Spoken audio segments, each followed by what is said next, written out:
आज हम लोग इन्वायरमेंटल केमिस्ट्री का जो हम लोग का चैप्टर चल रहा है उसमें हम लोग लास्ट लेक्चर आज होना चाहिए।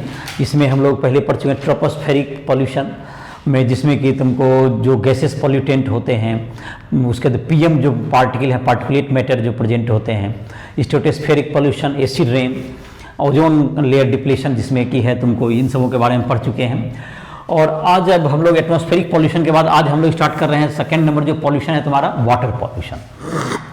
उसके बाद soil pollution, industrial waste, green chemistry, इन सबों को सब आज के लेक्चर में डिस्कस करने का कोशिश करेंगे। और वाटर स्टैंडर्ड जो WHO के क्या स्टैंडर्ड वाटर के जो है, क्या उसमें परमिटेबल जो मिनरल्स होने चाहिए, क्या होने चाहिए, उसकी भी चर्चा इस लेक्चर में की जाएगी।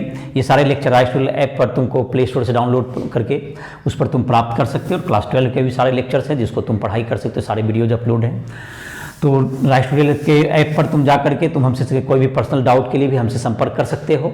तो आज का लेक्चर हम लोग देखें जो कि हमारा है वाटर पॉल्यूशन। उसमें है कि वाटर का जो पॉल्यूशन का तुमको दो तरह का सोर्स हो सकता है।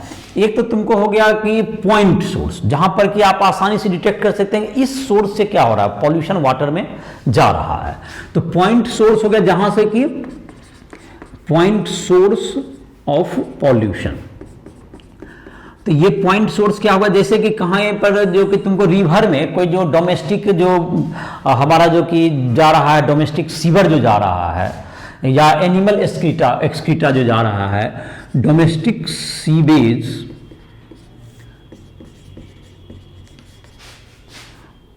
Sewage into water bodies, river वगैरह में हम लोग देते हैं। तो ये तुम्हारा वहां पर ये तुमको बिल्कुल टू दी पॉइंट है कि ये तुमको पॉल्यूशन का कारण है।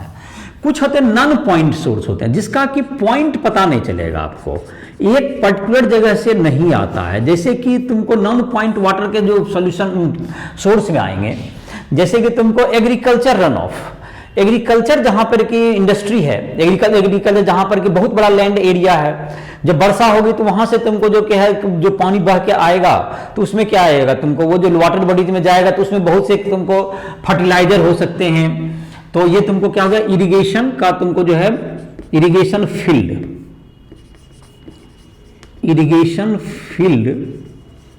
Run of. इरिगेशन फील्ड से अगर तुमको वाटर आ रहा है वहां पर से, तो वो तुमको क्या कहता है, वो एक बड़े भास्ट एरिया से तो नॉन पॉइंट सोर्स हो गया। या एसिड रेन आपका हो रहा है, एसिड रेन होगा तो एसिड रेन का पीएच याद होगा पिछले लेक्चर में, पीएच लेस देन क्या हो जाए 5.6 जिस रेन का हो गया तो वो क्या होगा तुम्हारा, वो एसिड रेन होगा। लेस देन पीएच लेवल 5.6 से लेस हो गया। तो अगर इस तरह का एसिड रेन हो रहा है तो ये भी तुमको किसी एक जगह से नहीं आ रहा, जिसको आप आसानी से क्या नहीं करते, उसको पॉइंट आउट नहीं कर सकते हैं। तो ये सब तुमको नॉन पॉइंट सोर्सेस में हो गया, जिसको कि एक जगह पर से हम लोग एड्रेस नहीं कर सकते हैं। तो इसका जो कि है main source, main cause of जो तुमको है, मेन काउज ऑफ, अब लिखते हैं main cause of water pollution. Water pollution के मुख्य क्या क्या कारण हैं, मुख्य जो है तुमको एजेंट हैं, उसका हम लोग पॉइंट वाइज देखते हैं। जैसे पहला है तुमको जो कुछ पैथोजेंस हैं, पैथोजेंस मतलब होगा तुमको जैसे बैक्टीरिया वगैरह हो गया, व्हिच काउज क्या करता है तुमको, pathogens cause many type of disease, pathogens cause many type of disease, many type of disease. It is present in domestic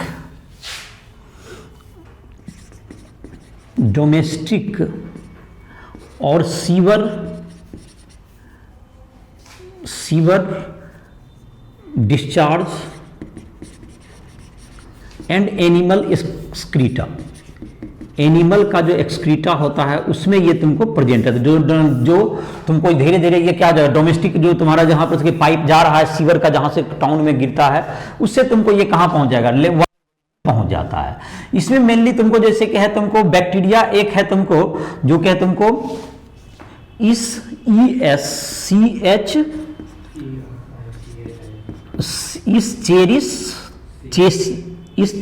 चेसिया CHIA coli, ये तुमको है, चाहे तुमको है तुमको स्ट्रेप्टोकोकस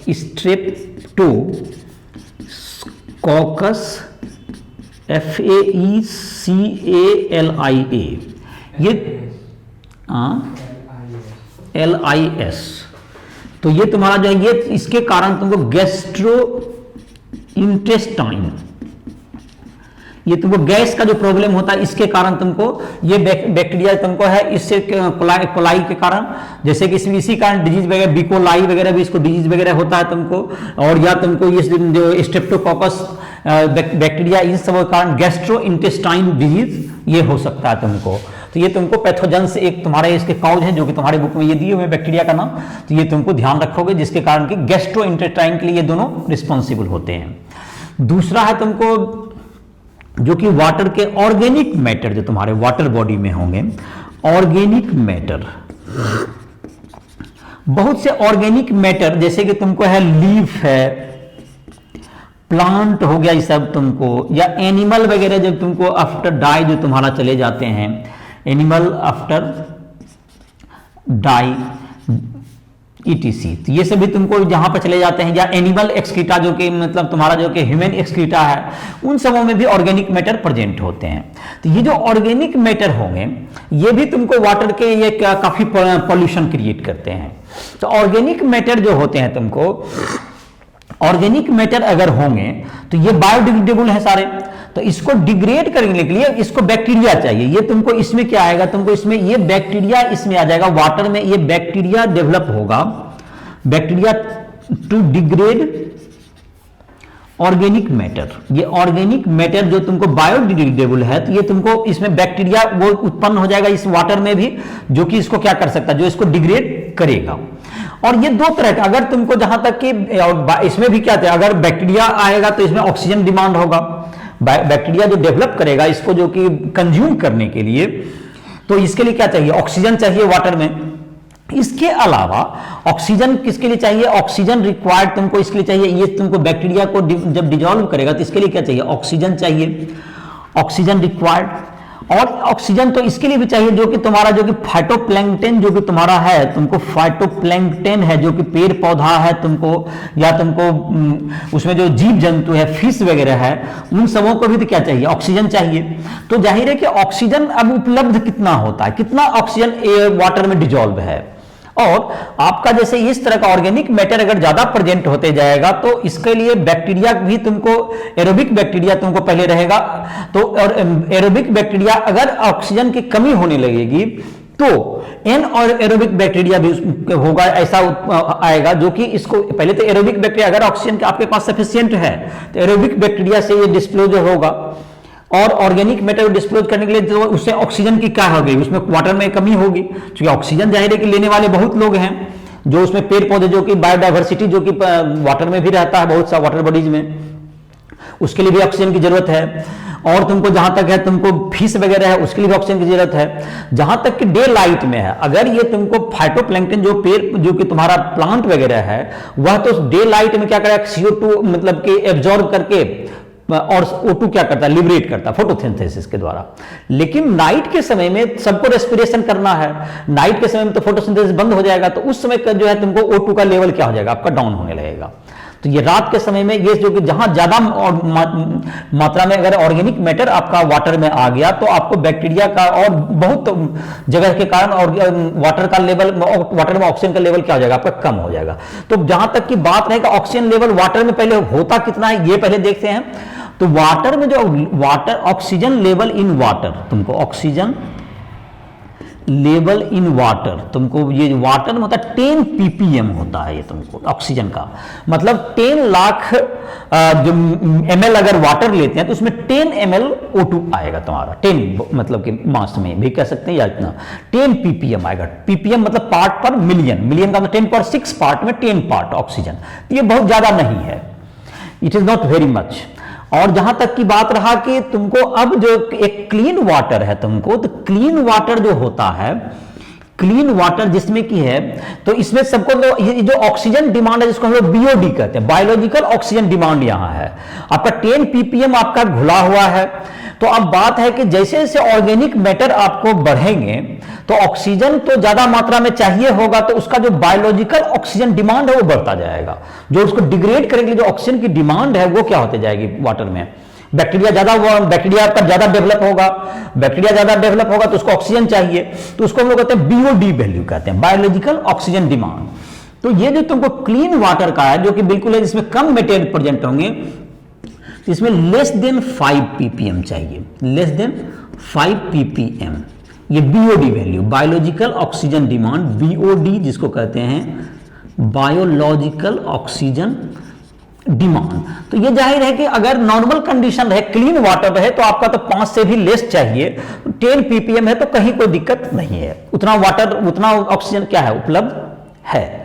लेकिन परेशानी कब आएगी, जब ये तुमको जब ज्यादा ऑर्गेनिक मैटर आने लगेगा, तो पॉल्यूशन का जब लेवल बढ़ता जाएगा, फाइटोप्लैंक्टन जब आपके बढ़ते जाएंगे, जो उसके बाद क्या होगा तुमको, तो ऑक्सीजन का जो तुमको चाहिए पॉल्यूटेड वाटर में, पॉल्यूटेड वाटर का जो बीओडी वैल्यू है, बीओडी वैल्यू होता है तुमको ग्रेटर देन 17, ग्रेटर देन 17 से ज्यादा हो गया, तो ये पॉल्यूटेड वाटर में जो ज्यादा तुमको बैक्टीरिया वगैरह जरूरत है 17 ppm तक पहुंच जाएगा। और जाहिर है कि आपके पास 17 ppm से ज्यादा चाहिए, आपके पास है 10 ppm, तो इस स्थिति में क्या होगा, एनएरोबिक बैक्टीरिया भी आ जाएगा इसमें। अब अगर ज्यादा पॉल्यूटेड वाटर होगा तो एनएरोबिक बैक्टीरिया का मतलब होगा कि एन जो कि एनएरोबिक बैक्टीरिया इसमें डेवलप हो जाएगा, एनएरोबिक बैक्टीरिया इसमें आएगा।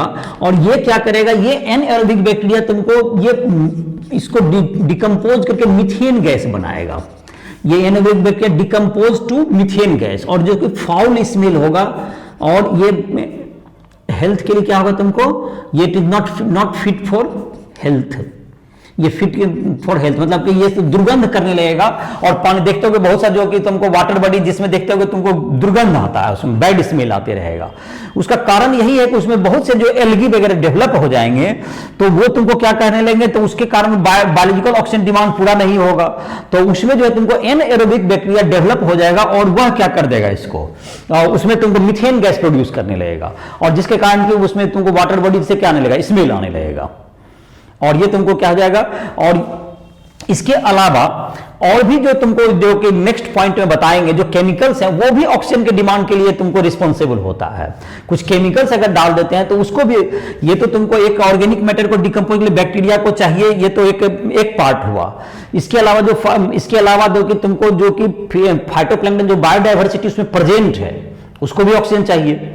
इसके अलावा कुछ केमिकल भी हम लोग डालते हैं, उनको भी चाहिए। और इन सबों के कारण क्या होता है, एक टर्म हम लोग देखेंगे कि केमिकल, पहले केमिकल में देखते हैं कौन सा केमिकल है जो कि इसके लिए रिस्पॉन्सिबल होता है।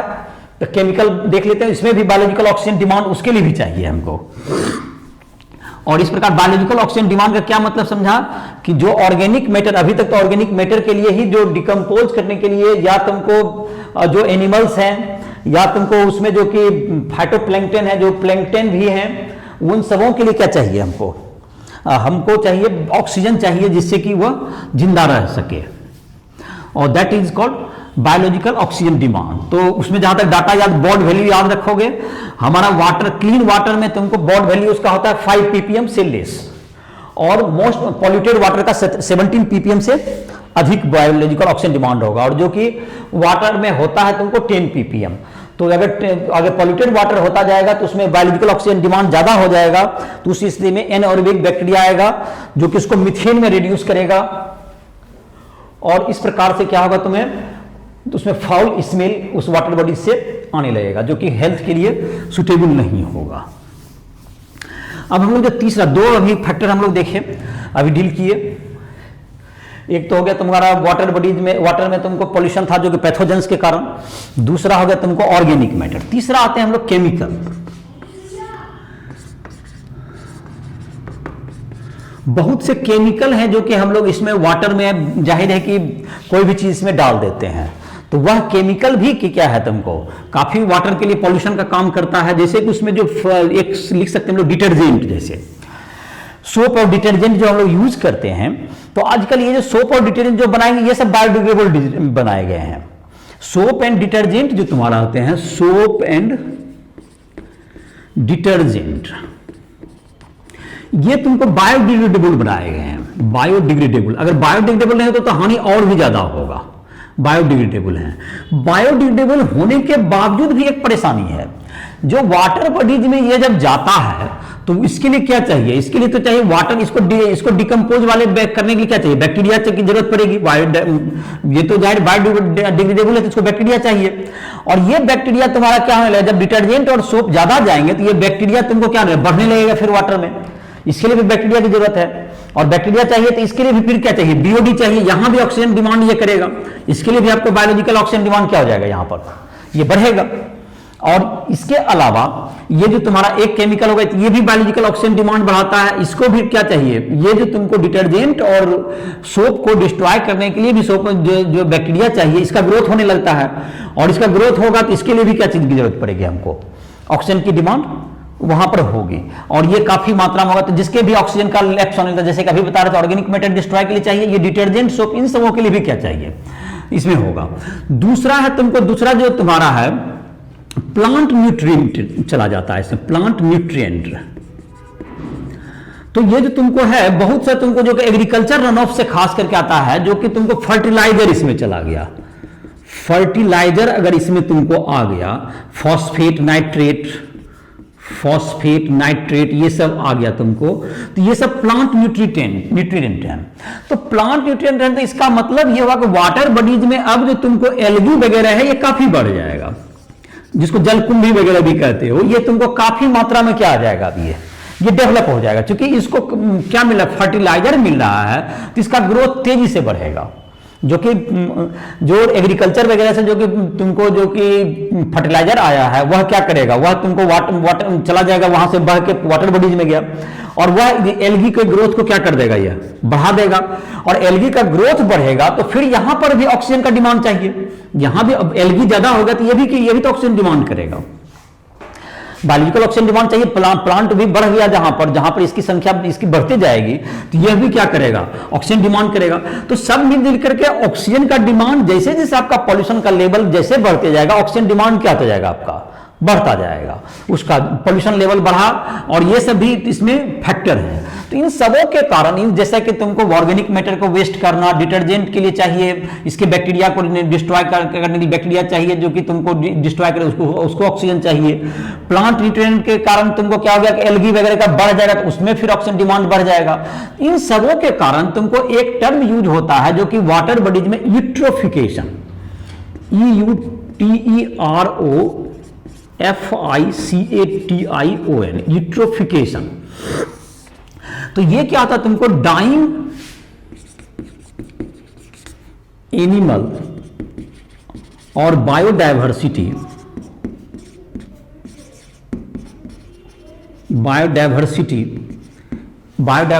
इन वाटर बॉडीज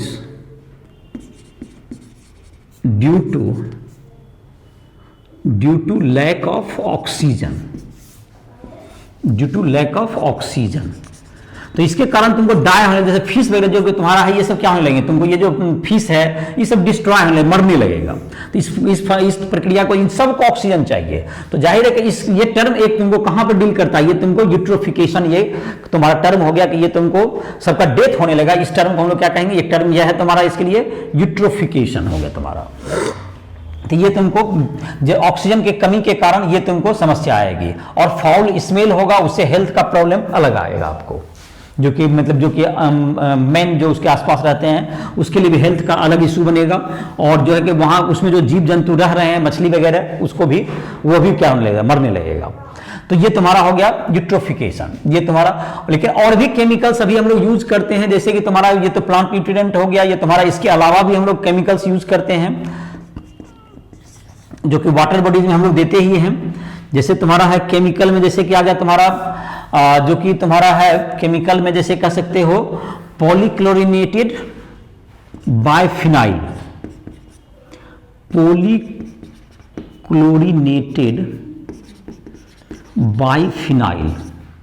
ये तुमको पीसीबी कहलाता है।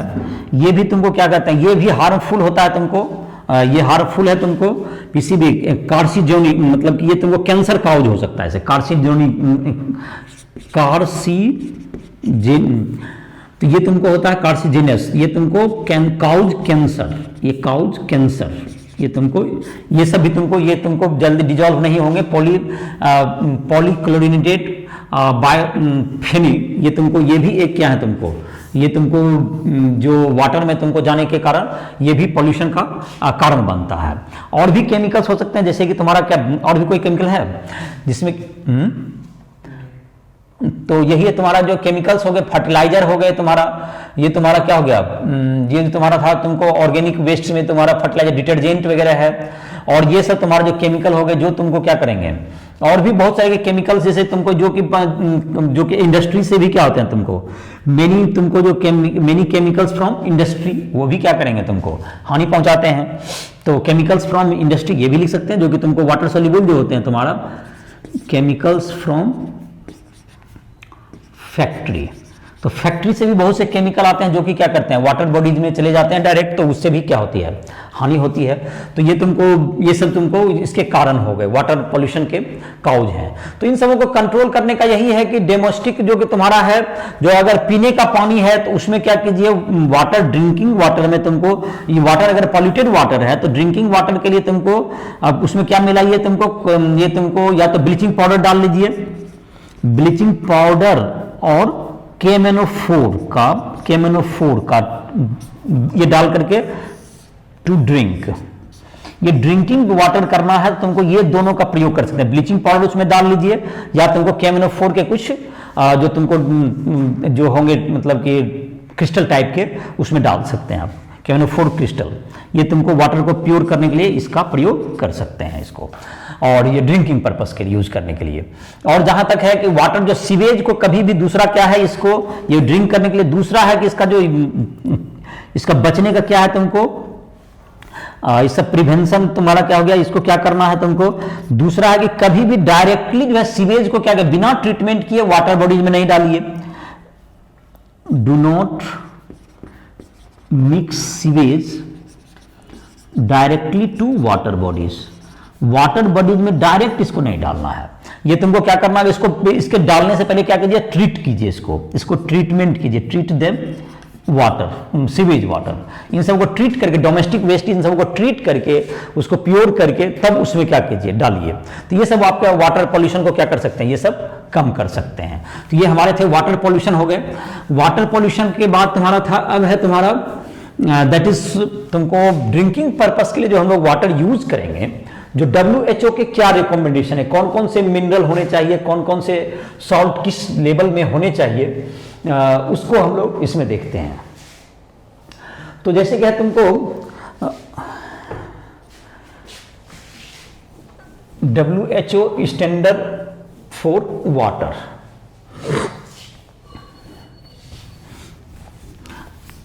वर्ल्ड हेल्थ ऑर्गेनाइजेशन के द्वारा जो प्रिस्क्राइब किया हुआ तुमको जो है वाटर में जो न्यूट्रिएंट्स के क्या लेवल होने चाहिए, मिनरल्स के, उसका स्पेसिफिक लिमिट लिख लेते हैं हम लोग। WHO world health organization standard water, तो इसमें वाटर में तुमको जो होना चाहिए, पहला है तुमको फ्लोराइड, इसमें है तुमको पहला नंबर फ्लोराइड का। फ्लोराइड का जो लेवल होना चाहिए ये तुमको 1 ppm से लेके 2 ppm तक होना चाहिए, 1 ppm to 2 ppm।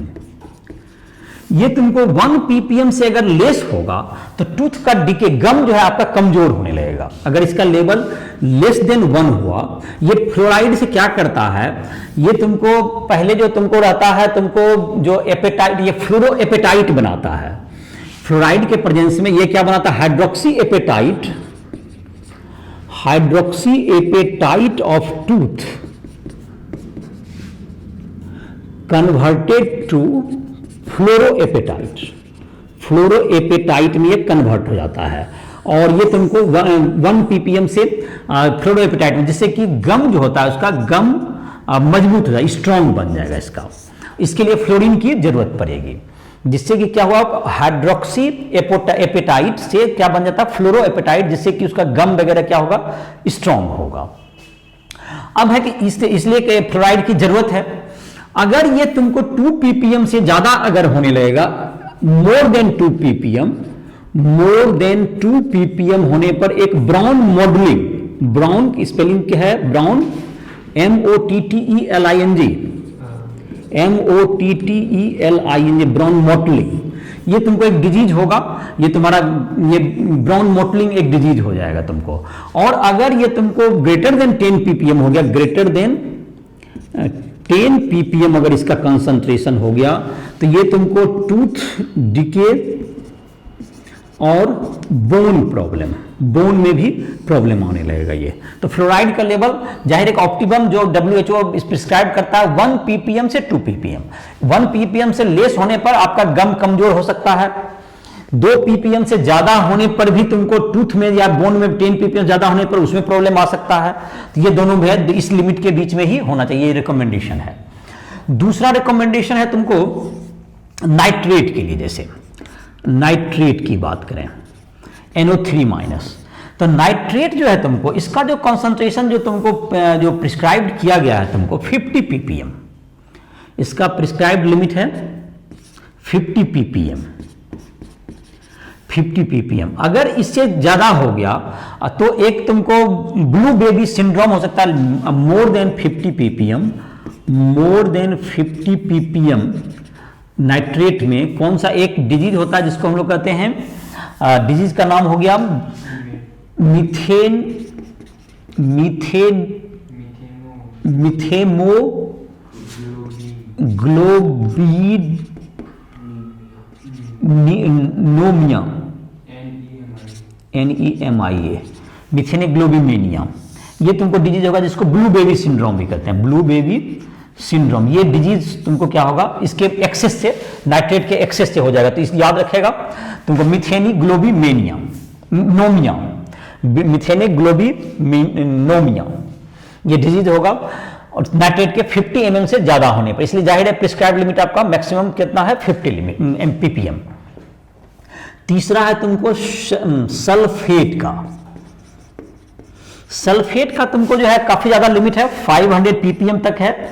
इसमें मतलब इसके ज्यादा मात्रा हो, इससे ज्यादा अगर होगा तो लैक्सेटिव इफेक्ट, मतलब लैक्सेटिव इफेक्ट मतलब आलस टाइप का लगेगा। More than 50 ppm, more than 500 ppm में ये तुमको इस तरह का दिक्कत आएगा। 500 ppm काफी हाई लिमिट है इसका सल्फेट का। उसके बाद कुछ मेटल्स के लिए दिए हुए लिमिट, जिसको मैं एक लिख देता हूं मेटल्स के लिए। चौथा नंबर में देखते हैं, मेटल है तुम्हारा। मेटल में जैसे तुमको है कैडमियम के लिए सबसे कम लिमिट है तुम्हारा, कैडमियम है तुमको 0.005 ppm, मतलब हो गया तुमको ये करीब 0.005 ppm। ये किसके लिए तुमको, कैडमियम। और पीबी का जो तुम्हारा है, पीबी और तुमको Mn दोनों का सेम ही है, that is 0.05 ppm, 0.05 ppm। Mn का भी 0.05 ppm हो गया, मतलब 50 ppb। 1 बिलियन में अगर जाएंगे तो 50 हो गया तुम्हारा ये। इसके बाद तुमको आता है Mn का, तुम्हारा है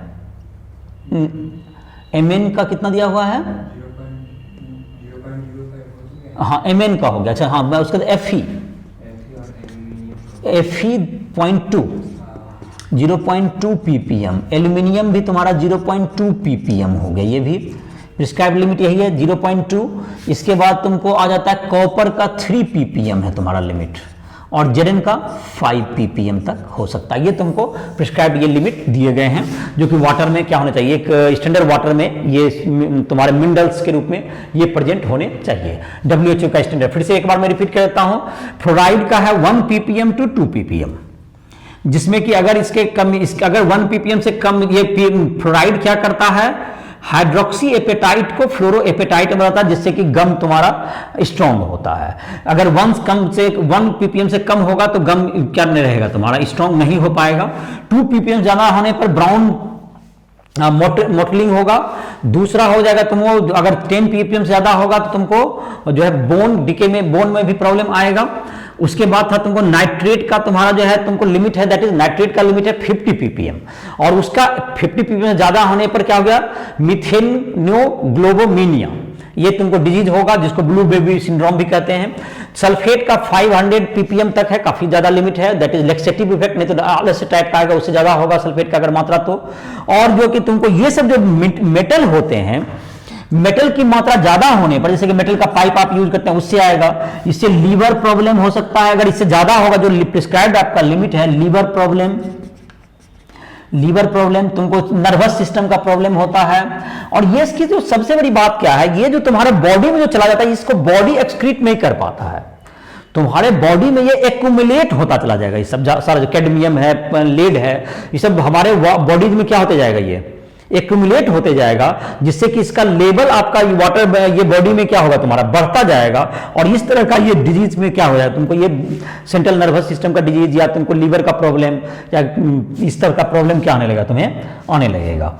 और ये तुमको इसीलिए जो है तुमको ये कम मात्रा लग रहा होगा, लेकिन ये जाहिर है कि ये हमारे बॉडी से बाहर क्या नहीं हो सकेगा, ये हमारा बॉडी एक्सक्रीट नहीं कर पाता मेटल को, और इस कारण से ये इसका मात्रा क्या होते चला जाएगा, बॉडी में बढ़ता चला जाएगा डे टू डे। आप वाटर में के द्वारा हमेशा आता जाएगा, और इस तरह से तुमको हेल्थ का एक सीरियस प्रॉब्लम बन जाता है ये। तो ये तुम्हारा इसका तुम्हारा ये मेटल वगैरह का जो कंसंट्रेशन लेवल था, कैडमियम जाहिर है कि सबसे कम था, कैडमियम के बाद तुमको लेड था, कैडमियम तुमको था 5 ppb कर सकते हैं, और लेड का 50 ppb, और Mn का 50 ppb, आयरन का और एल्यूमिनियम का 0.2 ppm, और तुमको कॉपर का 3 ppm तक अलाउ है, और Zn का 5 ppm तक अलाउ है। तो ये तुम्हारा लिमिट है, और ये हो गया तुमको। अब हम लोग देखेंगे वाटर का तो हमारा हो गया, अब हम लोग स्टार्ट करेंगे सॉइल पॉल्यूशन को। सॉइल पॉल्यूशन में तुम्हारा हो गया कि सॉइल जो तुम्हारा है, हम लोग का जो कंट्री है जाहिर है कि एग्रीकल्चर के लिए ज्यादा है, बहुत से लोग एग्रीकल्चर पर ही डिपेंड करते हैं, और जाहिर है कि सॉइल का हेल्थ क्या होना चाहिए, उसके लिए बेहतर होना चाहिए, सॉइल का हेल्थ बेहतर होना चाहिए। और एक ओजोन लेयर में भी बताए थे कि ओजोन अगर डायरेक्ट आपका वाटर अगर तुमको ओजोन जमीन पर आ जाए, ओजोन लेयर नहीं रहे तो अल्ट्रावायलेट रेडिएशन अगर वाटर कहाँ आ जाए तो उससे भी सॉइल अगर जमीन पर आता है तो उससे भी सॉइल की जो फर्टिलिटी घटती है। ओजोन लेयर डिप्लेशन का एक से भी क्या होता है, तुमको सॉइल का जो हेल्थ है, सॉइल का पॉल्यूशन क्रिएट होता है। सॉइल पॉल्यूशन स्टार्ट करते हैं तो एग्रीकल्चर हमारा बेटर चले, उसके लिए सॉइल का हेल्थ क्या होना चाहिए, बेटर होना चाहिए। तो हम लोग का जो अभी जो तुम्हारा पैटर्न है, तो सॉइल का जो तुम्हारा हेल्थ तुम्हारा बेटर होना चाहिए, लेकिन हम लोग जब एग्रीकल्चर में ही हम लोग ज्यादा से ज्यादा जो कि हम लोग जो इंसेक्टिसाइड, पेस्टिसाइड्स या तो उनको हर्बिसाइड्स का जो यूज कर रहे हैं, हर्बिसाइड होता है जो कि खरपतवारनाशी, उसमें जो कि वीड्स होते हैं, वीड्स जिसको कहते हैं, उसको नष्ट करने के लिए क्या देता है, उसमें जो है हर्बिसाइड डाला जाएगा, और जो कीड़ा मकोड़ा उसमें लग जाता है उसके लिए इंसेक्टिसाइड या पेस्टिसाइड आप उसमें डालते हैं। तो ये दो जो चीज जो है आजकल काफी ज्यादा प्रयोग होने लगा है, और इसका सब क्या है, ये दोनों वाटर इनसॉल्युबल होते हैं। जितने जो केमिकल्स यूज किए जा रहे हैं ये सारे वाटर इनसॉल्युबल होते हैं। इसका मतलब ये हुआ कि ये जब वर्षा भी होगा तो उसके साथ ये बह के नहीं जाएगा, और ये कहां रहेगा, ये सॉइल में क्या हो जाएगा, ये एब्जॉर्ब हो जाएगा। जो मैंने कहा कि ये जो पेस्टिसाइड या तुमको इंसेक्टिसाइड्स जो कि कीड़ा को मारने के लिए, जो फसल में तुमको जो कीड़ा लग जाता है उसको मारने के लिए लोग प्रयोग करता है, या तुमको जो है जो वीड जो है तुमको जैसे घास वगैरह हो जाता है, जो जब एग्रीकल्चर के पहले लोग को क्या लगाने से पहले क्या ढेर उसमें खरपतवार रहता है, वीड्स रहता है, तो उसके लिए हर्बिसाइड का प्रयोग करना पड़ता है। नहीं तो उसको पहले चुन के आप क्या कर सकते हैं, डायरेक्ट थ्रो कर सकते हैं, फेंक सकते हैं उसको, तो उसमें लेबर ज्यादा लग जाता है। तो बहुत सारे लोग क्या करते हैं, उसमें केमिकल का यूज करते हैं जो कि हर्बिसाइड के लिए, तो उसके लिए क्या होगा, सोडियम क्लोरेट या सोडियम आर्सेनेट का यूज करते हैं। तो ये सब भी हार्मफुल केमिकल्स हैं जो कि तुमको रह जाएगा, और वाटर इनसॉल्युबल होते हैं ये सब। और जाहिर तुमको या ऑर्गेनोक्लोराइड यूज करते हैं, या ऑर्गेनिक फॉस्फेट, कार्बोनेट, ये सब तुमको हर्बिसाइड के रूप में यूज करते हैं। तो ये सब वाटर इनसॉल्युबल होते हैं, जो कि तुम्हें उसका मतलब कि वो सॉइल में क्या रह जाएगा, वो परमानेंटली रह जाता है, और इस प्रकार से धीरे धीरे वो क्या हो जाता है, तुमको फूड चेन में भी पहुंच जाता है। फूड चेन में इसलिए पहुंच जाएगा जो जिस पर आप छिड़काव कर रहे हैं वहां पर भी तो उसमें रह ही जाएगा वो, तो वो धीरे धीरे कहाँ होता है, हमारे फूड चेन में पहुंच जाता है। और फूड चेन में जैसे जैसे होता है, तुमको एक से दूसरा खाया, दूसरा से तीसरा, तीसरा से चौथा, इस प्रकार से जो फूड चेन में जैसे जैसे ट्रॉपिक लेवल आपका बढ़ता जाएगा, पॉल्यूशन का लेवल 10 टाइम्स तक बढ़ता जाता है। तो इसमें जो कि मुख्य जो तुम्हारा था, ये जो तुम्हारा सॉइल पॉल्यूशन में जो कि हमने कहा, इसके जो मुख्य जो तुम्हारा हो गया सॉइल पॉल्यूशन में, पहला तो एक पेस्टिसाइड कह सकते हैं इसको पेस्टिसाइड भी होगा, और उसके बाद हर्बिसाइड। इसके अलावा और भी केमिकल्स हैं जो हम लोग यूज करते हैं, जो कि क्या होता है, हार्मफुल होता है। तो पेस्टिसाइड्स में जो हम लोग यूज करते हैं, तो बिफोर मतलब कि 1945 हम लोग यूज करते थे पेस्टिसाइड के रूप में निकोटीन यूज करते थे, जो कि ये तुमको नेचुरली अकरिंग सब्सटेंस है, जो कि डिस्ट्रॉय हो जाएगा एटमॉस्फेयर में। तो ये तुम्हारा ज़्यादा उसके तुलना में क्या कहते हैं, इन्वायरमेंट फ्रेंडली है, लेकिन ये ज़्यादा इफेक्टिव नहीं था। तो जब हम लोग को इसके 1900 तुमको डीडीटी का जब खोज हुआ, डीडीटी, तो डीडीटी का ये तो इसका डीडीटी के बारे में जहां तक है, ये पहले से ही बनाया हुआ था डीडीटी, लेकिन इसको किसी को पता नहीं था कि ये पेस्टिसाइड या इंसेक्टिसाइड के रूप में ज्यादा। जॉन मूलर जो है इसको करीब करीब ये 1870 वगैरह में ही बना चुके थे डीडीटी। ये तुम्हारा इसका फुल फॉर्म तुम क्या थी पढ़ा होगा, डाइक्लोरो डाइफेनाइल टेट्राक्लोरोइथेन। ये तुमको पहले ही क्या हो चुके थे, ये तुमको इसका डिस्कवरी, लेकिन इस पता नहीं था उनको, जो बनाने वाले थे उनको भी पता नहीं था कि ये एक बेटर इंसेक्टिसाइड है। लेकिन जब यह प्रयोग किया गया तो यह देखा गया काफी बेहतर ये इंसेक्टिसाइड था, और ये तुमको काफी ज्यादा क्या हो गया, तुमको इसका जो यूज है बहुत ज्यादा बढ़ गया, और ये काफी बेहतर इंसेक्टिसाइड के रूप में काम आए। लेकिन सबसे बड़ी दिक्कत क्या होती है, कोई इंसेक्ट वगैरह भी जो है तुमको, वह भी धीरे धीरे एडॉप्ट करने लगता है। और कोई भी केमिकल जब आप एक लिमिट के बाद, वह उसके साथ जीने के लिए सीख जाता है, एडॉप्टेशन करता है। तो कोई भी केमिकल आप जितना भी बेहतर से बेहतर, या ये मेडिसिन में भी यही बात है। तो जैसे जैसे तुमको मेडिसिन भी किसी बैक्टीरिया को मारने के लिए आप जो है तुमको जो एंटीबायोटिक यूज करते हैं, वहां भी यही चीज आता है कि वह धीरे धीरे जो है जो इंसेक्ट्स है उसके साथ एडॉप्ट करता है अपने आप को। तो इसका जो इफेक्ट, जो डीडीटी की काफी बेहतर केमिकल साबित हुआ 1950 के अबाउट में, बाद में जाकर इसकी इफेक्टिवनेस घट गई, और ये तुमको मलेरिया का हो गया, तुमको इन सब का एक प्रकार से उन्मूलन ही कर दिया। ये इतना बेहतर हुआ कि इंसेक्ट को मारने में, लेकिन इसका इफेक्ट धीरे धीरे क्या होता चला गया, कम होता जाएगा, क्योंकि जो इंसेक्ट है वो उसको एक क्या करते गए, इसके लिए एडॉप्ट होते गए। तो इसका इफेक्ट बाद के समय में ये घटते गया। तो बाद में जो दूसरे और भी केमिकल्स आए, दैट इज एल्ड्रेन, ALDR, क्या है स्पेलिंग, AIN, एल्ड्रेन, और DIELDRAIN, डाइल्ड्रेन। ये तुमको ये केमिकल भी यूज में आए। ये सब क्या है, वाटर इनसॉल्युबल है। ये सारे जो केमिकल्स मैं लिख रहा हूं ये वाटर इनसॉल्युबल है, तो ये कहां रह जाएंगे, इट प्रेजेंट इन सॉइल। ये सॉइल में ही क्या रह जाएगा, वहां पर या रह जाएगा, या जहां पर तो आपने छिड़काव किया वो सॉइल पे जो गिरा वहां पर रह गया। और ये तुमको क्या होगा, ये तुम्हारा। और दूसरा मैंने क्या कहा कि इंसेक्ट, ये जो तुम्हारा होता है, ये इंसेक्ट एक दूसरे से क्या करते जाता है, कुछ देर के बाद एडॉप्ट करते जाएगा। तो आप नए नए केमिकल क्या करते नहीं पड़ेंगे, आपको बार बार खोजने पड़ते हैं। और ये भी एक, तो क्या यही समाधान है, तो इसका ये एक समाधान है कि ये तो बहुत मुश्किल है, जैसे कि तो इसके लिए साधारण जो कि आपका नीम वगैरह का यूज कीजिए, तो वो सबसे भी आप क्या करते हैं, इसको भगा सकते हैं। या तुमको जैसे कि जो स्टोर करते हैं हम लोग, जैसे कि अनाज घर में रखते हैं, गेहूं वगैरह देखते होंगे, तो उसमें भी देखते हुए तो लोग इंसेक्टिसाइड का प्रयोग करते हैं। वहां भी इंसेक्ट को मारने के लिए क्या डालते हैं उसमें भी डालते हैं, वहां भी इंसेक्ट, एग्रीकल्चर फील्ड में भी लोग यूज करते हैं। तो ये धीरे धीरे कहां पहुंच जाता है, ये सब फूड चेन में शामिल हो जाता है सब, और ये सब फूड चेन में शामिल हो जाएगा, और ये हानिकारक इफेक्ट डेवलप करते हैं। एक तो ये हो गया केमिकल। दूसरा टाइप का जो केमिकल है तुम्हारा, दैट इज हर्बिसाइड। हर्बिसाइड हो गया टू किल वीड्स को कंट्रोल, वीड कंट्रोल या वीड कंट्रोल कर सकते हैं, वीड कंट्रोल। तो हर्बिसाइड तुमको यूज करेंगे। तो हर्बिसाइड में जो तुम्हारा था, ये तुमको था सोडियम क्लोरेट और सोडियम आर्सेनेट, सोडियम क्लोरेट और सोडियम आर्सेनेट, ये सोडियम क्लोरेट और सोडियम आर्सेनेट ये यूज किए जाते हैं जो कि तुमको हर्बिसाइड के रूप में। और तुमको इसके अलावा ये सब भी तुमको वाटर इनसोल्यूबल है। एक तुमको था जो कि क्लोरो ऑर्गेनोक्लोराइड, ऑर्गेनोक्लोराइड ये ज्यादा परसिस्टेंट, ज्यादा दिन तक रहता है, परसिस्टेंट रहता है, more persistent and sensitive to mammals. तो इसके बदले में तुमको जो है तुमको ऑर्गेनोफॉस्फेट और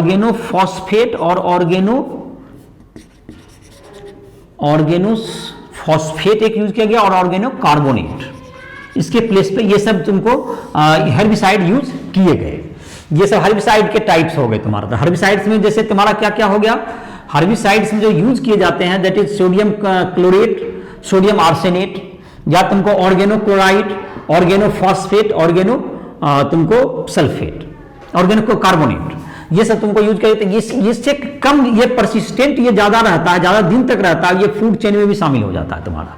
और ये भी तुमको क्या कहें, ये उससे कम टॉक्सिक है, लेकिन ये मैमल्स के लिए ज्यादा सेंसिटिव होता है, ये इससे भी तुमको डेथ होता है तुमको बहुत सी जगह पर। तो ये सारे जो केमिकल्स हैं ये तुमको क्या है, तुमको ये जैसे कि एक लेवल बताए कि ये जो तुम्हारा है ये वाटर फूड चेन में the pollution level increases by 10 times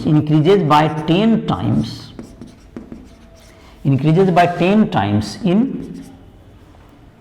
each trophic level of food chain.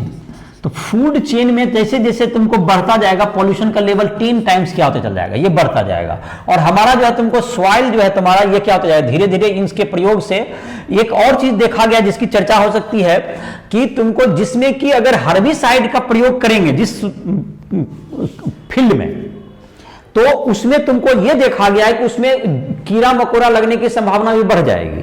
मतलब इंसेक्टिसाइड का भी प्रयोग आपको करना पड़ेगा। अगर आप मैकेनिकल अगर वीड को कंट्रोल करने के लिए अगर आप डायरेक्ट फेंक दें यूं ही, तो उससे आपको इस इंसेक्टिसाइड का प्रयोग भी क्या होगा, आपको कम करना पड़ेगा। यह भी देखा गया है कि जिस फील्ड में अगर हर्बिसाइड का प्रयोग हुआ है तो उसमें इंसेक्टिसाइड का भी प्रयोग करना पड़ेगा, नहीं तो कीड़ा ज्यादा लगता है उसमें। तो यह भी तुमको एक इसका साइड इफेक्ट है। तो हर्बिसाइड का यूज करने के बजाय अगर हम लोग मैकेनिकली अगर वीड कंट्रोल करें तो ये हम लोग इंसेक्टिसाइड्स के भी अमाउंट को क्या कर सकते हैं, हम लोग कम कर सकते हैं। इसके अलावा और भी सॉइल पोल्यूशन के तुम्हारा जैसे है तुमको मेनी केमिकल्स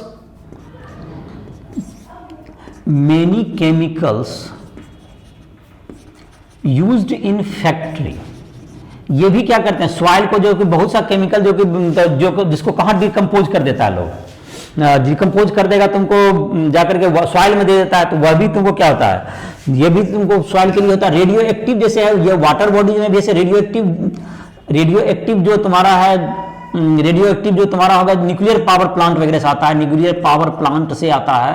तो ये सभी सॉइल को क्या करता है, ये सॉइल में अगर डिस्पोज की जाए तो इसके भी हानि है।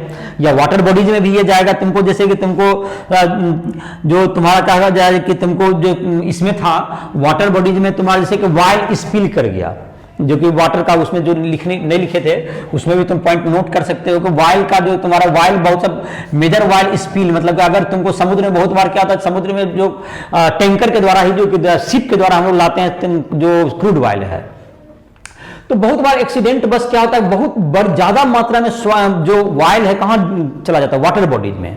तो इसके कारण भी तुमको वाटर का पॉल्यूशन होता है। वाटर पॉल्यूशन तुमको इसमें क्या एक मेंशन कर सकते हो, तुमको वाइल का तुम्हारा क्या होना, ये वाइल का तुम्हारा स्लिप होना, मतलब वाइल का जो तुम्हारा बहुत ज्यादा मात्रा में वाइल का जब तुम्हारा आ जाता है, जबकि टैंकर वगैरह जबकि नष्ट होता है किसी भी कारणवश, टैंकर में कोई भी दुर्घटना हो गई तो काफी ज्यादा मात्रा में क्या होता है वाइल इसमें चला जाता है।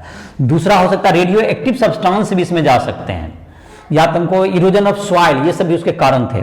अच्छा खैर हम लोग यहाँ बात करें रेडियो एक्टिव सब्सटेंस वगैरह का जो डिके करना है, जैसे कि यहाँ पर तुमको इसमें ये रेडियो एक्टिव से हमें ध्यान इसलिए आया क्योंकि सुनामी जो तुमको आया था, जो कि तुमको जापान में, तो फुकुशिमा का जो पावर प्लांट था वहां से भी तुमको जो बहुत से रेडियो एक्टिव मटेरियल तुमको वाटर बॉडीज में चले गए थे। और रेडियो एक्टिव मटेरियल जो होते हैं ये काफी हानिकारक होते हैं। तो ये भी तुमको वाटर के क्या है तुम्हारा वाटर पॉल्यूटेंट के भी कारण है, और सॉइल पॉल्यूशन में भी अगर आप डिके करते हैं तो ये भी काफी हानिकारक होता है।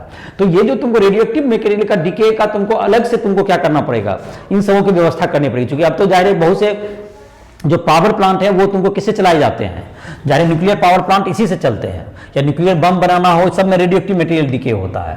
तो ये सब का डिस्पोजल भी क्या होना चाहिए, सही से होना चाहिए। ये सब सॉइल पॉल्यूशन के कारण बनते हैं। अब है तुमको सॉइल पॉल्यूशन के बाद है इंडस्ट्रियल वेस्ट। इंडस्ट्रियल वेस्ट में तुम्हारा है जो कि इंडस्ट्री से जो वेस्ट निकलते हैं, ये वेस्ट तुमको बायोडिग्रेडेबल भी हो सकते हैं और नॉन बायोडिग्रेडेबल भी होते हैं। तो बायोडिग्रेडेबल जो वेस्ट हैं उसको तो क्या कर सकते हैं हम, क्या करते हैं उसका तो कंपोस्ट बना सकते हैं हम, उसका कंपोस्ट बना सकते हैं आप। उसको बायोडिग्रेडेबल को मेंटेन करने के लिए क्या कीजिए, उसको बायोडिग्रेडेबल को कलेक्ट कीजिए पहले एक जगह पे, और उससे को जो है तुमको कंपोस्ट में बदल लीजिए।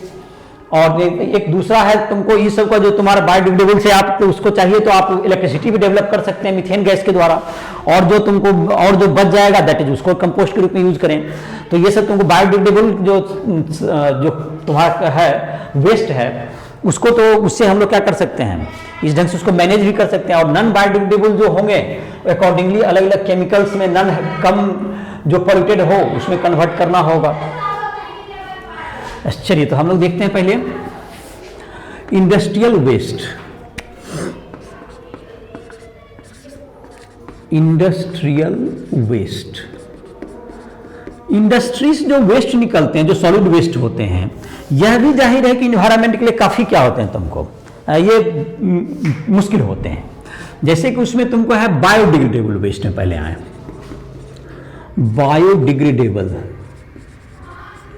Biodegradable waste. तो बायोडिग्रेडेबल वेस्ट किस किस इंडस्ट्री से आएंगे, जैसे कि तुमको पेपर है, पेपर जो कि प्लांट से बनता है, तो पेपर इंडस्ट्री या पेपर इंडस्ट्री में क्या आएगा तुमको, ये जो तुमको पेपर में जो भी बचेंगे तुमको ये सब क्या होंगे, तुमको प्लांट से बनता है ये बायोडिग्रेडेबल होंगे, पेपर इंडस्ट्री के वेस्ट हो गए। दूसरा है तुमको कॉटन मिल, कॉटन जो कि तुम्हारा है जो कि नेचर में पाया जाता है ये भी बायोडिग्रेडेबल हो जाएगा, कॉटन मिल या कॉटन मिल हो गया तुम्हारा, या टेक्सटाइल भी जहां पर टेक्सटाइल जो बनता है, टेक्सटाइल मिल जहां पे है जहां पर कपड़ा बनता है वहां भी हो जाएगा आपको। कॉटन मिल जहां से कॉटन बनाया जाता है और उससे कपड़ा बनता है, ये टेक्सटाइल फैक्ट्री इसमें भी हो जाएगा। या तुमको food and processing, food processing industry, तो फूड प्रोसेसिंग इंडस्ट्री ये सब क्या है, तो फूड तो तुम्हारा बायोडिग्रेडेबल होगा ही।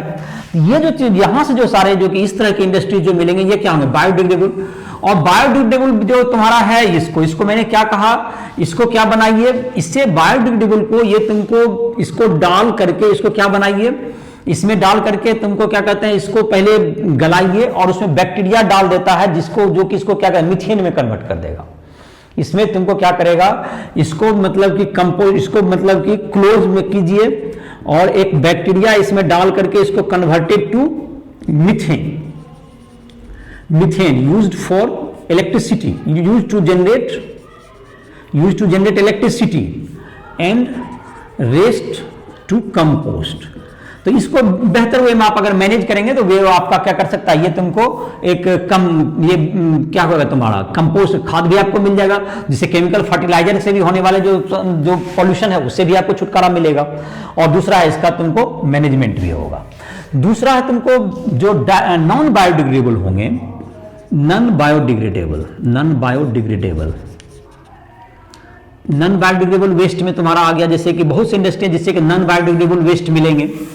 जैसे कि तुम्हारा है पहला कह सकते हैं हम लोग जो कि थर्मल पावर प्लांट, जो कोयला वगैरह यूज करता है थर्मल पावर प्लांट में, थर्मल पावर प्लांट इसमें तुमको जो कि जो फ्लाई ऐश आता है, फ्लाई ऐश इसका जो प्रोडक्ट है ये तुमको इससे निकलता है।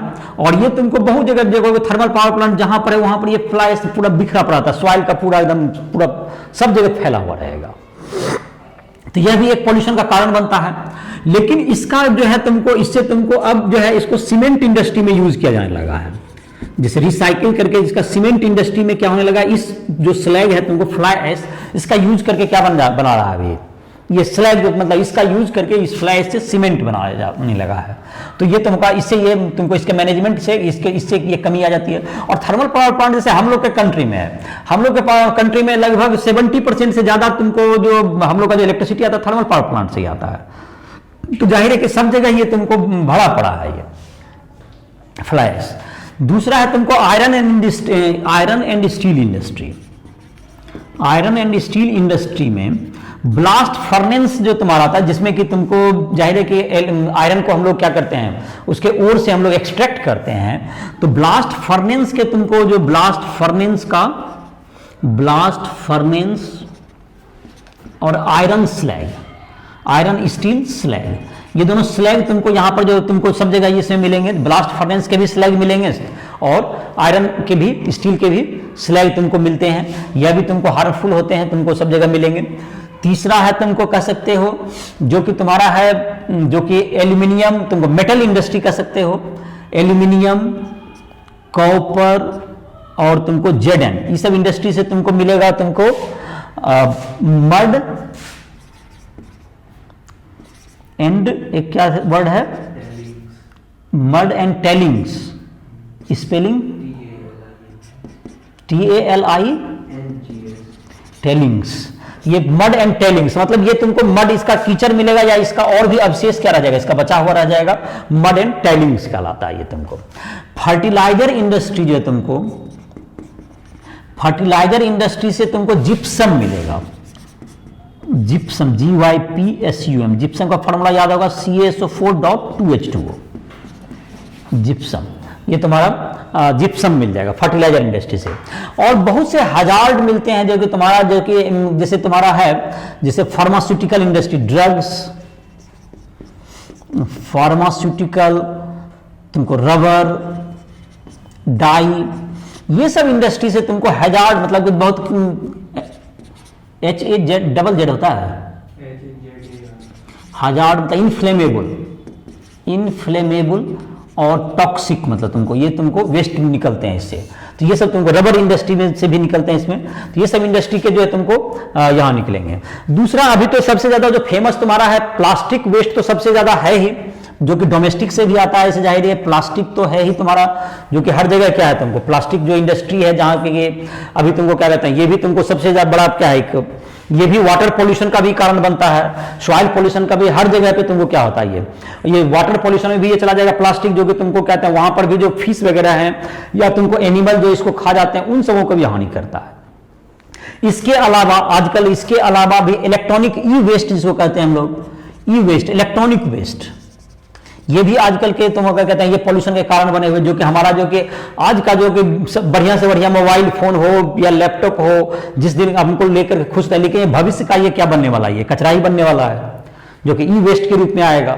तो इन सबों का ये भी क्या होगा तुम्हारा, ये जो पॉल्यूशन को क्या करते हैं, ये काफी क्रिएट करते हैं ये सब। तो ये सब तुम्हारे इंडस्ट्री के जो वेस्ट हैं, तो इंडस्ट्री के वेस्ट का जाहिर है कि ये है कि तुमको इंडस्ट्री का अगर वेस्ट को अगर से मैनेज किया जाए तो इससे हम लोग क्या कर सकते हैं, यूजफुल चीज भी बना सकते हैं, और जाहिर है कि पॉल्यूशन को भी क्या कर सकते हैं, जो हमारा इन्वायरमेंट के पॉल्यूशन को भी कम कर सकते हैं। तो इन सबों का जो इंडस्ट्रियल वेस्ट है, इन सबों का यूज करने का तो एक तरीका यह है कि पहले तो जैसे कि हमने कहा कि सीवेज वाटर जो कि हमारा था, जो बायोडिग्रेडेबल है, बायोडिग्रेडेबल को तो सबसे पहले जैसे डोमेस्टिक वेस्ट आपका जो होता है, जनरल जो घर से जो कचरा निकलता है, तो डोमेस्टिक जो वेस्ट है उसमें तो अधिकांश बायोडिग्रेडेबल होते हैं। तो बायोडिग्रेडेबल को क्या करना है, बायोडिग्रेडेबल जो तुम्हारा है उसको पहले तो लो स्तर पर अपना घर से कलेक्ट करना है, और उसको जो है एक बड़े से मतलब धीरे धीरे करके क्या कीजिए, एक लेवल तक ले जाइए, बड़े स्तर तक उसको कलेक्ट करके पहुंचाइए, और जहां पर कि उसको क्या किया जा सकता है, और गंदगी से भी आपको राहत मिल जाएगा, और जो इलेक्ट्रिसिटी का प्रॉब्लम है वो भी सॉल्व होगा आपको। उसको जो कि कल्चर बैक्टीरिया का उसमें डालिए, जिससे कि वह गैस में बदल देगा, मीथेन गैस में कन्वर्ट करेगा, एनएरोबिक बैक्टीरिया, जिससे मीथेन गैस भी आपको मिलेगा, जो इलेक्ट्रिसिटी बनाएगा, जो कंपोस्ट भी उसमें बन जाएगा। इस प्रकार से क्या होगा, उसका डिस्पोजल आप कर सकते हैं। जहां तक इंडस्ट्रियल वेस्ट की बात है, तो उसके लिए तुमको क्या है, तो एक तुमको कभी भी इंडस्ट्रियल वेस्ट को रिसाइकिल करना आपको सबसे, जैसे प्लास्टिक वगैरह है, इससे बहुत से प्लास्टिक से अभी क्या बना जाए, यूनिफॉर्म टेक्सटाइल बनाया जाने लगा। तो ये सब जो रिसाइकिल करना है, रिसाइकलिंग तुमको जब एक स्ट्रेटजी हो सकता है, इसको control pollution, to control pollution, recycle कीजिए, रिसाइकिल रीयूज कर सकते हैं इसको। और तुमको जैसे कि बताया प्लास्टिक से भी क्या बनाया जाने लगा, आपका क्या करना है, रिसाइकिल करके आप क्या बना सकते हैं इसको। अभी जैसे कि तुमको टेक्सटाइल बनाया जा सकता है, टेक्सटाइल फ्रॉम प्लास्टिक। और जाहिर है कि इन सब का यूज कम से कम किया जाए, ये भी आपको ध्यान रखना होगा कि इसका यूज को क्या किया जाए, कम से कम किया जाए।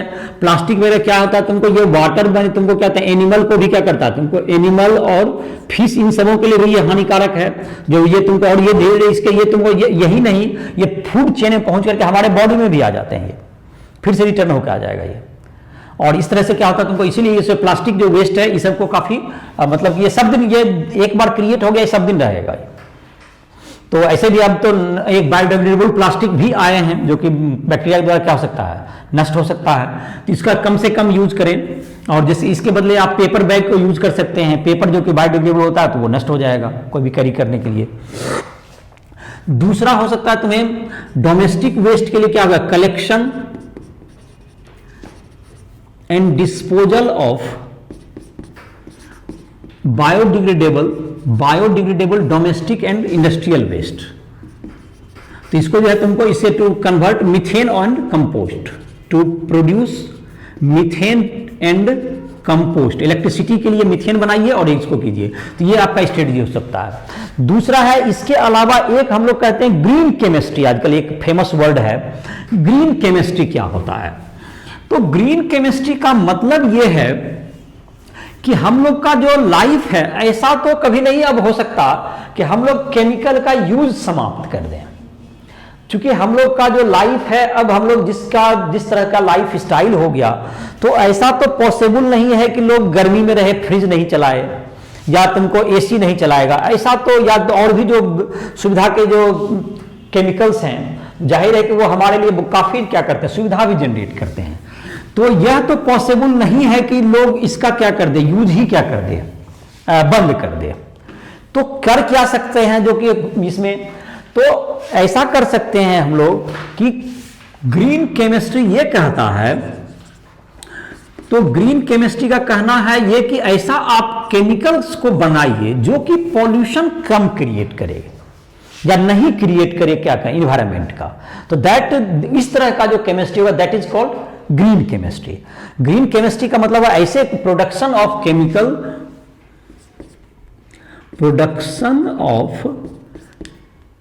प्रोडक्शन और रिप्लेसमेंट में, मतलब ऐसा जो केमिकल जो कि अभी यूज करते हैं आप, उसके बदला production of chemical which is friendly to environment,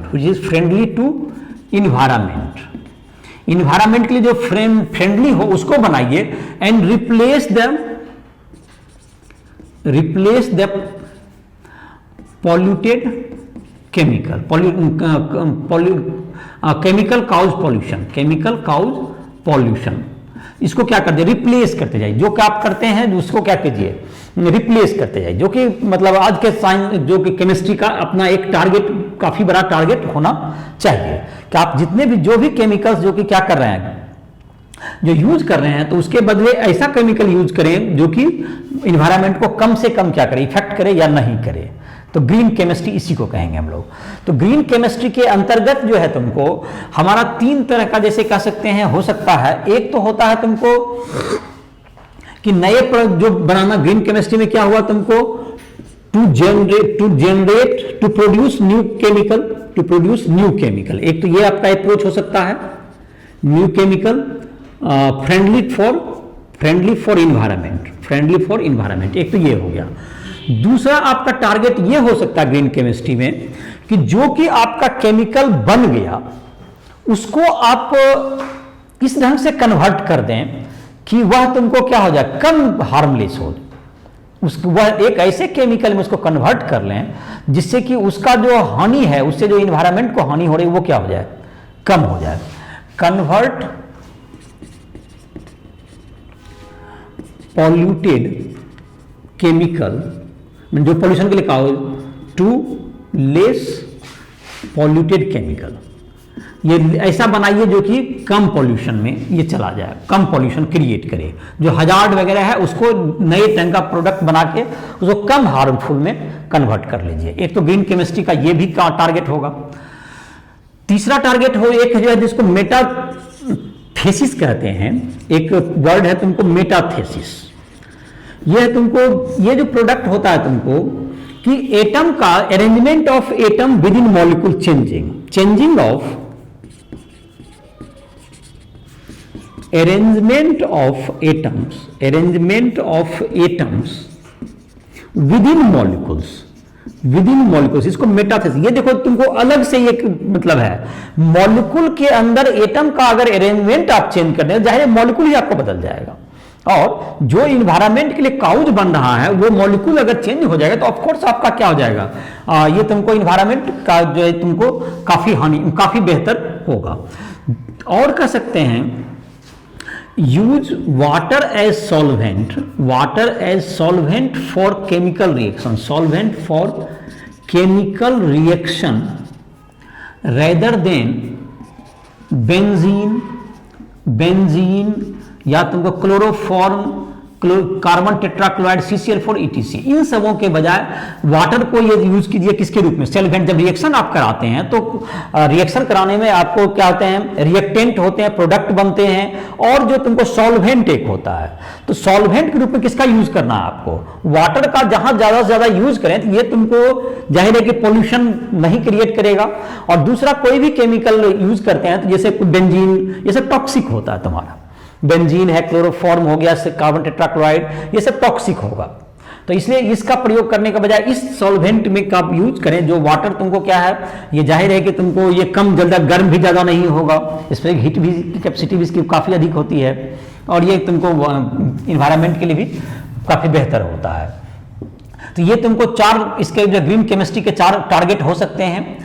जो चार टारगेट में एक क्या होगा कि आप कभी भी क्या करें, एक ऐसा मतलब केमिकल का नया केमिकल बनाएं जो कि दूसरे केमिकल को रिप्लेस कर सके, जिसको कि पॉल्यूशन काउज कर सका, जिससे कि जाहिर है कि उसका इंडस्ट्री में यूज होने लगेगा और इस तरह से आपका पॉल्यूशन का लेवल घटेगा।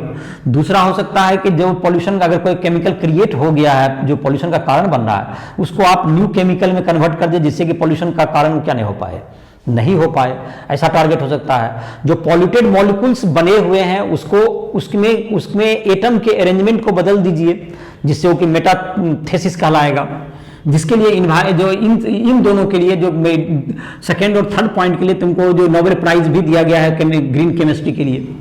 और वाटर का यूज करें सॉल्वेंट के रूप में। अब है तुमको green chemistry in day to day life, अभी तक कहां यूज होने लगा green chemistry in day to day life. इसके कुछ एग्जाम्पल हैं, जैसे day to day life 4 example तुम्हें दिया गया है। जैसे कि पहला है तुमको ड्राई क्लीनिंग में तुमको जाहिर है कि यूज किया जाता था, अभी तुमको जाहिर है कि यूज होता है तुमको बहुत सा जो तुम्हारा है ऑर्गेनिक केमिकल्स यूज होता है, और जो कि इन्वायरमेंटल जैसा अभी मैं कह रहा था CCl4 है या तुमको डाइक्लोरोइथेन है CH2Cl2, ये सब तुमको यूज होते हैं। तो डाइक्लोरोइथेन इन सबों को यूज करें, replace dichloroethane by liquid CO2 and detergent in dry cleaning में जो इसको यूज होता है, इससे लिक्विड CO2 से भी ये क्या हो सकता है, इसके लिए भी यूज कर सकते हैं। दूसरा, और H2O2 का यूज करें to bleach the bleaching agent के रूप में H2O2 का यूज करें instead of Cl2 in paper and textile industry. Paper और टेक्सटाइल के लिए किसका यूज करें, आप किसका यूज कर सकते हैं, आप ब्लीच करने के लिए तुमको H2O2 का यूज करें। ये वाटर बनाएगा प्रोडक्ट, ये क्लोरीन Cl2 क्या बनाएगा, क्लोरीन बनाएगा, जो कि ओजोन लेयर को भी डिप्लीट करेगा। तो ये जाहिर है कि किसका यूज किया जाए, इसका H2O2 का यूज करें, जो कि आपको वाटर बनेगा इसका बाय प्रोडक्ट, जो कि लास्ट में, जिससे कि आपको कोई दिक्कत नहीं होगा। तो ये होगा तुम्हारा दूसरा टारगेट, ये तुमको ब्लीचिंग एजेंट के रूप में H2O2 का प्रयोग करें। तीसरा है तुमको जो कि तुम्हारा इथेनॉल का प्रोडक्शन करें, जो कि पेट्रोल, जो कि हमारा जो कि फॉसिल फ्यूल है उसके तुलना में जो कि फॉसिल फ्यूल जो कि तुम्हारा है उसके कंपैरिजन में इथेनॉल तुमको बेहतर फ्यूल है। और बेहतर फ्यूल को इसको हम लोग वन स्टेप में बना सकते हैं। वन स्टेप में जाहिर है कि CH2 double bond CH2 plus क्या था O2 और था यहां पर PD,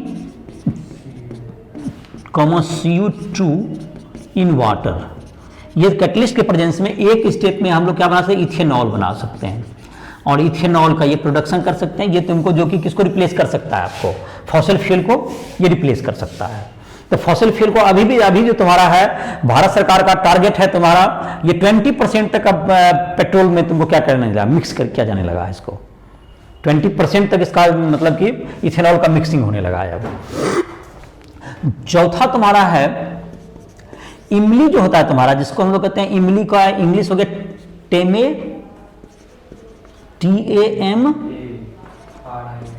टेमेरिंड seed use for treatment of sewage water. Sewage water का ट्रीटमेंट के लिए टेमरिंड सीड मतलब इमली जिसको कहते हैं, इमली का यूज कर सकते हैं, इमली का सीड बीज का। और टेमरिंड सीड का तो पहले इसके बदला एलम यूज किया जाता था, जो कि तुम्हारा जो है पोटास एलम वगैरह K2SO4.Al2SO4.24H2O इन सब का यूज करता है। तो वो आयंस काफी आयंस उसमें मतलब क्या कहते हैं वाटर में आ जाते हैं। तो उससे बेहतर है कि आपको ये तुमको एग्रीकल्चर के ये तुम्हारा कहते हैं बायो मतलब आसानी से ही तुमको बायो मतलब कहते हैं मिल भी जाएगा। ये तुमको इमली के वगैरह तुमको क्या होता है ये मिल जाएगा टेमरिंड। और इसके सीड का यूज किया जाता है किसमें तुमको भी जो सीवेज वाटर है, जो कि जबकि हम लोग वाटर बॉडी जो मिक्स करने से पहले टेमरिंड सीड से उसको ट्रीट कर लें तो वह काफ़ी जो है तुमको सीवेज को क्या कर देता है ये मतलब कि उसमें जो बहुत से मटेरियल्स हैं उसको ये ट्रीट करके तब वाटर बॉडी में उसको मिक्स कीजिए पानी को, सीवेज वाटर को। तो ये तुम्हारा जो है डे टू डे की ग्रीन केमिस्ट्री के रूप में इसका यूज कर सकते हैं। तो ये तुम्हारा जो था आज का ये लास्ट लेक्चर था। इसके बाद तुम एक्सरसाइज वगैरह बनाओगे, जहां भी तुम्हें दिक्कत है राइफल ऐप को प्ले स्टोर से डाउनलोड करके तुम कोई भी क्वेश्चन हमसे पूछ सकते हो। ये तुम्हारा केमिस्ट्री में तुम्हारा जितना भी टॉपिक था ये सारे क्लास 11 के कंप्लीट हो गए। तुम्हारा जो एक्सरसाइज में जो क्वेश्चंस हैं उसको डिस्कस करना चाहो या किसी और भी टॉपिक में डिस्कस करने तो राइफल ऐप को प्ले स्टोर से डाउनलोड करके कोई पर्सनल प्रॉब्लम के लिए भी हमसे संपर्क कर सकते हो, या क्लास 12 के भी तुम सारे लेक्चर्स उसमें देख सकते हो। और हमसे किसी भी टॉपिक पर मदद लेना हो फिजिक्स केमिस्ट्री मैथ में तुम हमसे संपर्क भी कर सकते हो। इसके साथ इस लेक्चर को समाप्त कर रहे हैं।